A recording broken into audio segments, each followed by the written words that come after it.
हे पार्थ, ये भी न भूलो कि तुम एक महान पुरुष हो और लोग तुम्हें दृष्टांत मानकर तुम्हारे पीछे पीछे काम और स्वार्थ के मार्ग पर चल पड़ेंगे, क्योंकि एक श्रेष्ठ व्यक्ति का आचरण तो दूसरों के लिए दृष्टांत बन ही जाता है। मुझे को लो। न मे पार्थास्ति कर्तव्यम त्रिषु लोकेषु किंचन नानवाप्तम अवाप्तव्यम वर्त एव च कर्मणि।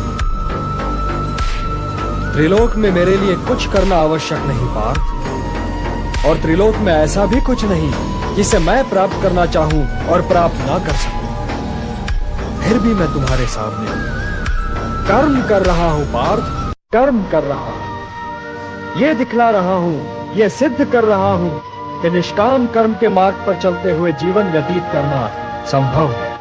हे भारत, कर्म तो अज्ञानी भी करते हैं, परंतु केवल अपने निहित स्वार्थ की दृष्टि से। ज्ञानी का कर्म तो निस्वार्थ होता है, संसार के संतुलन को स्थिर बनाए रखने के लिए होता है, लोक कल्याण के लिए होता है। इसलिए हे पार्थ, अपने मन पर कोई बोझ न लो, अपना कर्म मुझे अर्पण कर दो और यह धर्म युद्ध करो।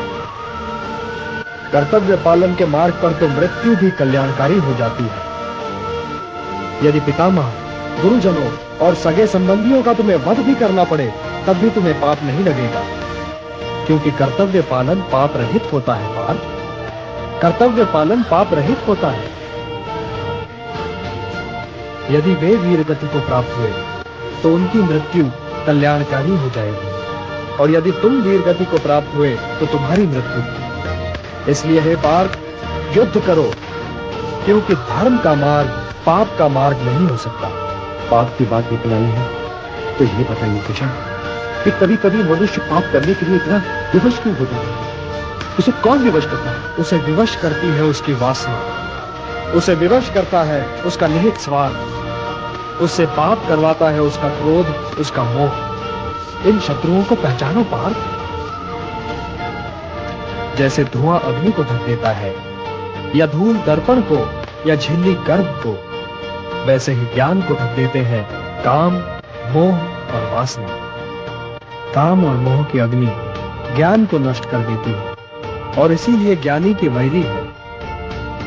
हे कौन्तेय, अग्नि को स्वच्छ बनाओ, दर्पण को परिशुद्ध करो, और अपनी इंद्रियों को सौम्य बनाकर ज्ञान और विवेक के नाशकों का वध करो। और हे पार्थ, जो अकर्ता है, जो कर्म फल की इच्छा से मुक्त है, वही ज्ञानी है, वही बुद्धिमान है, और वही कर्मयोगी है। उसके लिए उसका कर्म ही कर्म फल भी है, और इसीलिए वो एक कर्म के पालन के उपरांत कर्म फल की प्रतीक्षा में नहीं ठहरता, बल्कि दूसरे कर्म की ओर बढ़ जाता है। उसके ज्ञान की अग्नि मोह, क्रोध, द्वेष, आकांक्षा, लाभ, हानि, सुख और दुख के मैल को जलाकर उसके कर्म को शुद्ध कर देती है, और उसका कर्म अकर्म बन जाता है। हे पार्थ, जड़ पदार्थ से इंद्रियां श्रेष्ठ है, और इंद्रियों से श्रेष्ठ है मन, मन से श्रेष्ठतर है बुद्धि, और बुद्धि से भी श्रेष्ठ है आत्मा। तो आत्मा की चिंता करो पार्थ, आत्मा की चिंता करो, और देह, इंद्रियों, मन और बुद्धि से ऊपर उठने का प्रयत्न करो। हे पार्थ, तुम तो मेरे भक्त भी हो और मेरे मित्र भी, इसलिए मैं तुम्हें वो योग बताने जा रहा हूं जो बहुत समय से लुप्त है। इस समाज और उसके वर्णों को गुणों और कर्मों के आधार पर स्वयं मैंने रच तो दिया, परंतु इस समाज रचना का फल मैंने कभी नहीं चाहा। इसीलिए कर्ता होते हुए भी मैं अकर्ता हूं, और जो इस रहस्य को समझे पार्थ, वो कभी अपने कर्मों में लिप्त नहीं होगा। न माम कर्माणि लिम्पन्ति न मे कर्म फले स्पृहा इति माम यो भी जानाति कर्म भी न स बध्यते।